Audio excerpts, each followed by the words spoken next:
महाबली हनुमान अष्टचिरंजीवियों में से एक हैं। उन्हें कल्प के अंत तक जीवित रहने का वरदान प्राप्त है। यही कारण है कि रामायण के साथ साथ हनुमान जी का वर्णन महाभारत में भी आता है।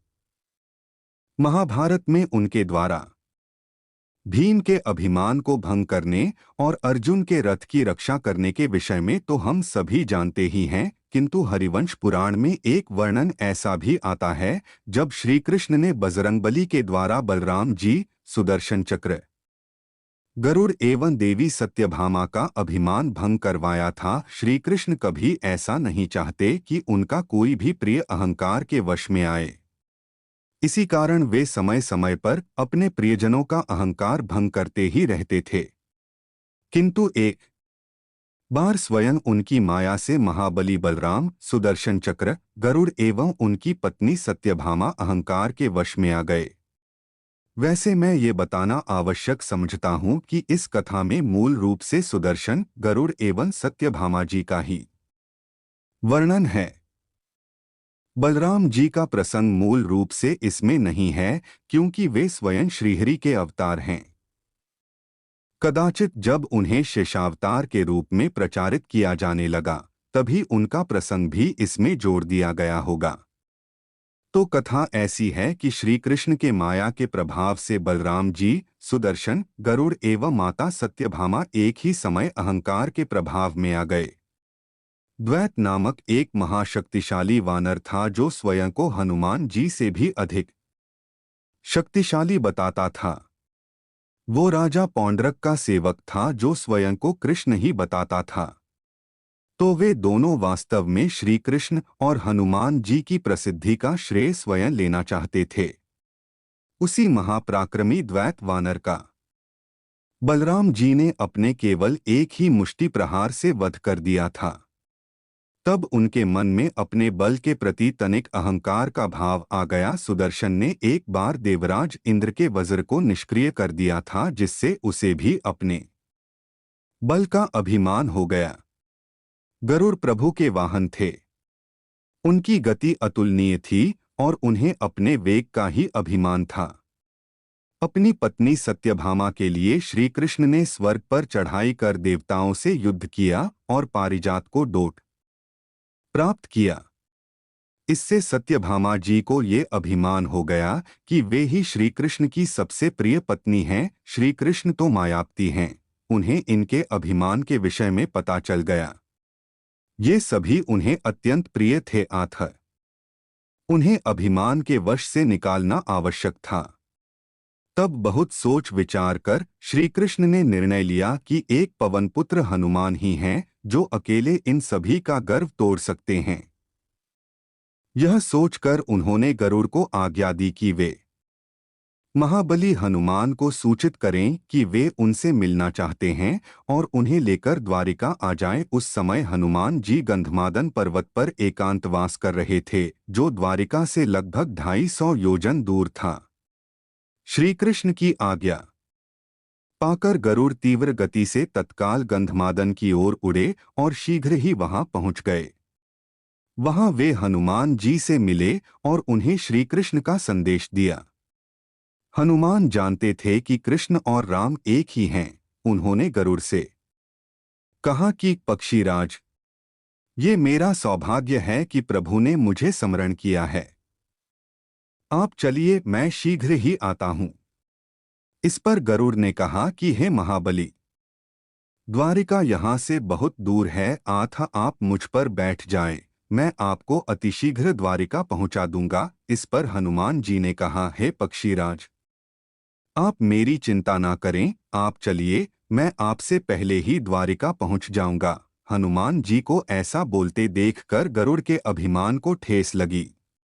उन्होंने कहा कि इस संसार में सबसे अधिक गति मेरी ही है, पर फिर भी द्वारिका से यहाँ पहुँचने में मुझे बहुत समय लगा, फिर किस प्रकार हनुमान मुझसे पहले द्वारिका पहुँचेंगे।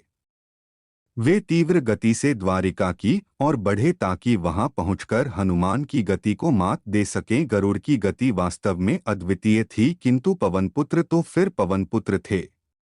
वे उनसे पहले द्वारिका पहुंच गए। उन्होंने सोचा कि श्रीकृष्ण के दर्शनों से पहले थोड़ा भोजन कर लूं। यही सोचकर वे राजकीय उद्यान में गए और वृक्षों को उखाड़कर फल खाने लगे। उन्हें रोकने के लिए नारायणी सेना के एक से बढ़कर एक वीर आए, किंतु हनुमान जी की शक्ति के समक्ष वे कितनी देर टिकते। तब उस उपद्रव के विषय में सुनकर स्वयं महाबली बलराम उन्हें रोकने उद्यान पहुंचे। स्वयं बलभद्र को आया देखकर हनुमान सावधान हो गए। वे जानते थे कि श्री कृष्ण उनके माध्यम से ही बलराम जी का अभिमान भंग करवाना चाहते हैं, इसीलिए उनके कई बार रोकने पर भी वे नहीं रुके। इससे बलराम क्रोधित हो गए और दोनों के बीच तुमुल युद्ध छिड़ गया। दोनों ऐसे योद्धा थे जिनके बल की कोई सीमा नहीं थी। उस युद्ध में बलराम ये देखकर आश्चर्यचकित रह गए कि उनके भीषण से भीषण प्रहारों को भी वो वानर सहज रूप से रोक रहा था। यह देखकर उन्होंने अपनी पूरी शक्ति से हनुमान जी पर मुष्टि प्रहार किया। ये प्रहार उस प्रहार से कई सैकड़ों गुना अधिक शक्तिशाली था जो उन्होंने द्वैत वानर पर किया था, किंतु आश्चर्य, वो वानर उसी प्रकार अविचल खड़ा रहा। अपने इतने भीषण प्रहार को व्यर्थ जाते देखकर बलराम का अभिमान चूर हो गया। उन्हें समझते देर न लगी कि जो उनके भी वार को इतनी सहजता से झेल ले वो पवनपुत्र हनुमान के अतिरिक्त और कोई हो ही नहीं सकता। उन्होंने हनुमान जी को पहचान लिया और उन्हें प्रणाम किया। तब हनुमान जी ने भी उनसे अकारण युद्ध के लिए क्षमा मांगी और श्रीकृष्ण से मिलने भवन की ओर बढ़े। उधर श्रीकृष्ण ने सुदर्शन को द्वार की रक्षा के लिए खड़ा कर दिया और कहा कि किसी को अंदर प्रवेश न करने दें। जब हनुमान जी द्वार पर पहुंचे तो सुदर्शन ने उन्हें रोक लिया। पवनपुत्र ने उनसे आग्रह किया कि वे श्रीकृष्ण को उनके आगमन की सूचना दें, किंतु अपने बल के अभिमान में सुदर्शन ने ऐसा करने से भी मना कर दिया और उनसे युद्ध को उद्धत हो गया। तब और कोई उपाय न देखकर हनुमान जी ने बात ही बात में सुदर्शन को अपने मुख में रख लिया और भवन के अंदर प्रवेश किया। इससे सुदर्शन का अभिमान भी चूर चूर हो गया। उधर श्रीकृष्ण ने देवी सत्यभामा से कहा कि हनुमान बड़े क्रोध में इधर ही आ रहे हैं। इस समय उन्हें केवल प्रभु श्रीराम और माता सीता के दर्शन ही शांत कर सकते हैं। मैं राम का वेश धरता हूँ और तुम सीता के वेश में मेरे निकट बैठो। ये सुनकर सत्यभामा अत्यंत प्रसन्न हुई। उनका रूप तो अद्वितीय था ही, वे माता सीता का वेश धरकर भगवान राम बने। श्रीकृष्ण एक निकट बैठ गई और हनुमान के आने की प्रतीक्षा करने लगी। जब हनुमान जी ने भवन में प्रवेश किया तो श्रीराम रूपी श्रीकृष्ण को डोट सामने देखा। अपने प्रभु के दर्शन होते ही हनुमान जी भावुक हो गए। उनके नेत्रों से अश्रु बहने लगे। वे आकर प्रभु के चरणों में लौट गए और राम नाम का जाप करने लगे। तब श्रीकृष्ण ने हनुमान जी को उठाया और अपने हृदय से लगा लिया। प्रभु और भक्त के संगम का विहंगम दृश्य वहां प्रस्तुत हो गया। उधर माता सीता बनी सत्यभामा इसकी प्रतीक्षा कर रही थी कि अब हनुमान उनका भी आशीर्वाद लेंगे, किंतु उनकी ओर देखते ही हनुमान जी ने कहा, हे प्रभु, आज आपने किस दासी को अपने वामभाग में बिठा रखा है? माता सीता कहाँ हैं?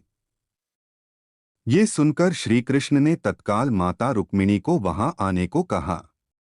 माता रुक्मिणी के दर्शन होते ही हनुमान जी उन्हें माता सीता ही समझकर उन्हें प्रणाम किया। ये देखकर देवी सत्यभामा का अभिमान जल की भांति बह गया। जब प्रभु की लीला समाप्त हुई तब गरुड़ ने हनुमान का संदेश लेकर भवन में प्रवेश किया, किंतु जब उन्हें ये पता चला कि न केवल पवनपुत्र उनसे पहले यहाँ पहुँचे हैं, बल्कि उन्होंने इतनी लीलाएं भी समाप्त कर ली हैं, गरुड़ का अपने वेग के प्रति अभिमान तत्क्षण समाप्त हो गया।